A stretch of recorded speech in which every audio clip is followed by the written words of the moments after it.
Representatives of our partner development agencies, civil society organizations, religious-based organizations, representatives of organizations that run women's shelters across the country. It's an exciting day for me because of the topic that we're here to discuss. I think it's something that's long overdue. We do understand that we've been running shelters in Fiji for some time, but to reach this particular stage, to actually put in place minimum standards for such shelters is a great milestone.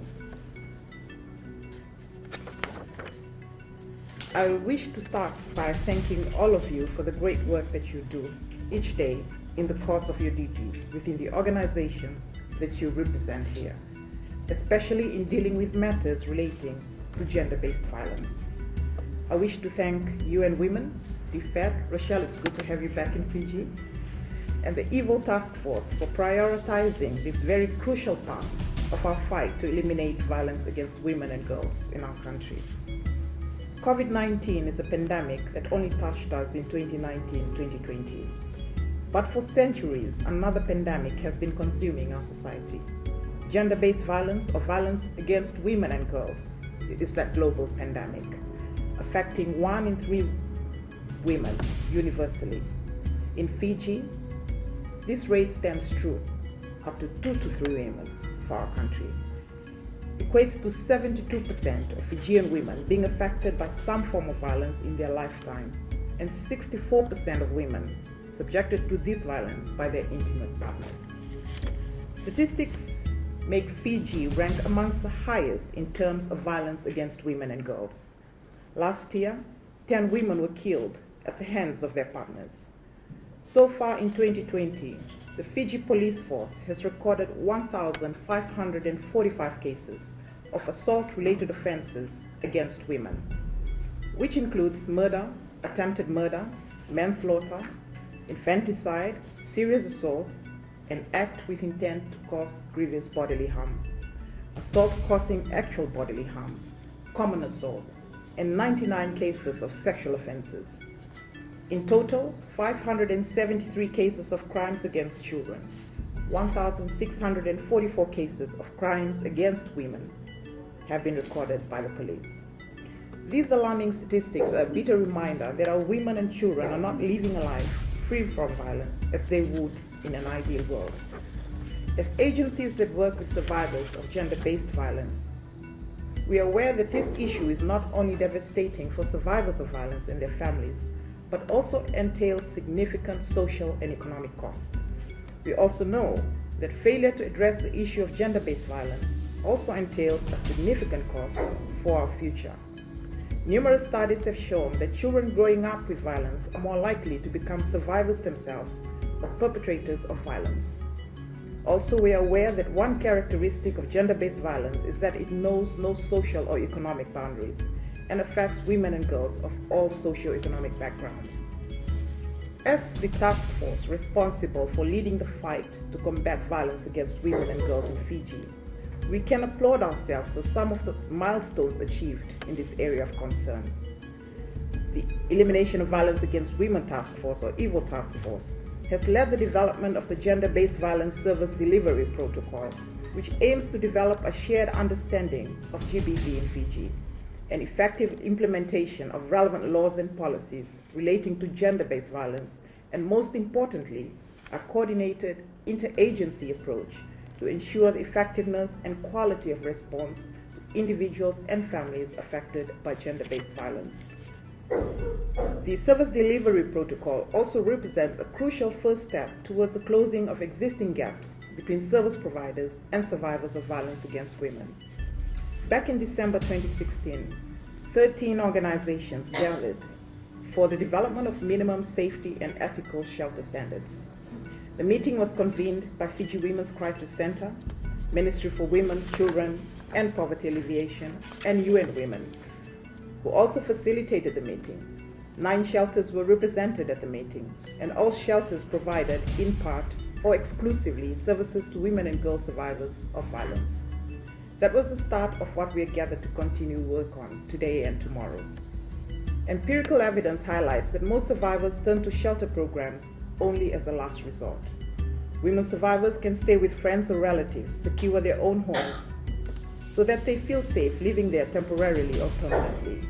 However, these choices are generally deemed more desirable and less traumatic for survivors and their children. Unfortunately, researchers had identified through research findings that many women lack the social and economic resources to choose any of these options, and for them, a shelter is their best alternative. Shelters are a critical component of a holistic response to survivors. Shelters provide a form of secure accommodation for survivors, providing essential aspects of protection, services, empowerment, and resources, which enable women who have experienced abuse and their children to recover from violence, to rebuild self-esteem, and to take steps to regain a self-determined and independent life.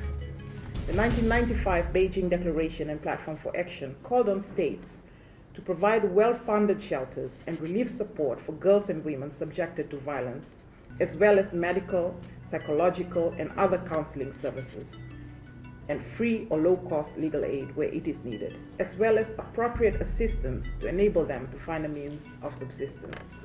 We could agree that shelters in Fiji must be governed by standards that uphold the highest ethical standards for safety and quality care, and remains an area that requires our collaborative efforts.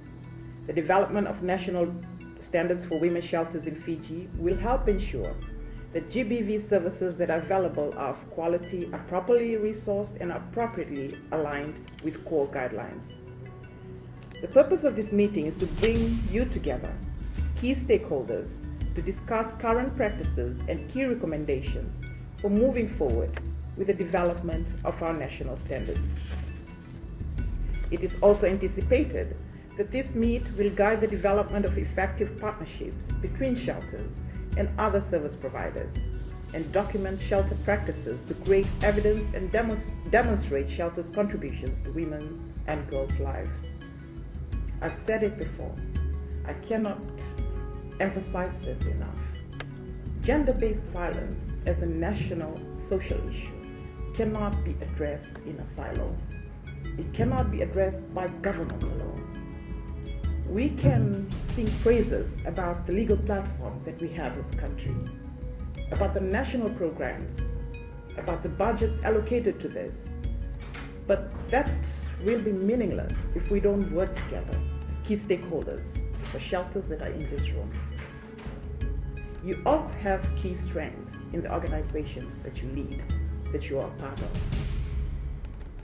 That strength needs to be a part of the national puzzle that we at the ministry try to put together, the strategic direction for this issue and other issues touching on the lives of Fijian women. So for such workshops as this, it is always a message that I try and drive through and through. The need to work together to make sure that whatever contribution you are making to the empowerment of women, to the elimination of violence against women and girls, that it fits into the bigger puzzle that we are trying to drive at ministry level. I'm encouraged by the work that has been ongoing in this area so far. The collaborative efforts between the stakeholders, most of whom are present in the room today. The effort, the commitment, the sacrifice, the sweat and the tears that you render to the work that you do, sitting on the task forces that we have established. The EVO task force, for one, which is a key element in this particular workshop. 2 more subcommittees or subgroups were formed during COVID. Rapid responses to the COVID pandemic, again, constituted by key stakeholders in the sector dealing with empowerment of women and the protection of women and girls. So I thank you. I thank each and every one of you and the organizations that you represent for the work that you do in this area. I'd like to leave us again with that particular message. Let's work together. Let's talk more. Let's pick up the phone if we're not sure about the direction that our organizations is going to call up the ministry. What is your plan? What is the national strategy in this area? What can we do to contribute to that particular vision? I thank you, and I wish you all the best for today and tomorrow, and I'm very excited and looking forward to seeing these minimum standards. Thank you so much. This workshop is really about bringing together the key providers who are offering shelter to women and children who are affected by violence. This is an initiative that the Ministry of Women, Children and Poverty Alleviation is leading on in partnership with all the shelter service providers. And it's really about setting the minimum standards for care, ensuring that survivors of violence, women and children, if they seek shelter, that they've got very good quality of care that's being offered. Everyone is clear around the roles and responsibilities of who is doing what within social services and the shelter sector. We know that women and children are facing violence in Fiji. We know that at times they need safe accommodation and shelter. So these service providers are critical in the response. We work closely with the police, with health, with the crisis centers and other service providers to ensure that women and children are safe, are protected, and that they can have a chance to plan what the next steps are going to be. So the participants are from all of the agencies that provide shelters. So you've got the Salvation Army here, you've got Dolkushna Home, Homes of Hope, the Fiji Women's Crisis Center, and other really critical providers who have emergency or long-term shelter for women and children. And what's going to happen over the next 2 days is really going to be a look at the existing draft of the guidelines. So saying, what are the minimum standards for shelters? What are the services that are going to be provided? What kind of codes and regulations and laws do the shelters need to be abiding by? So it's really setting everybody on the same standard and on the same path.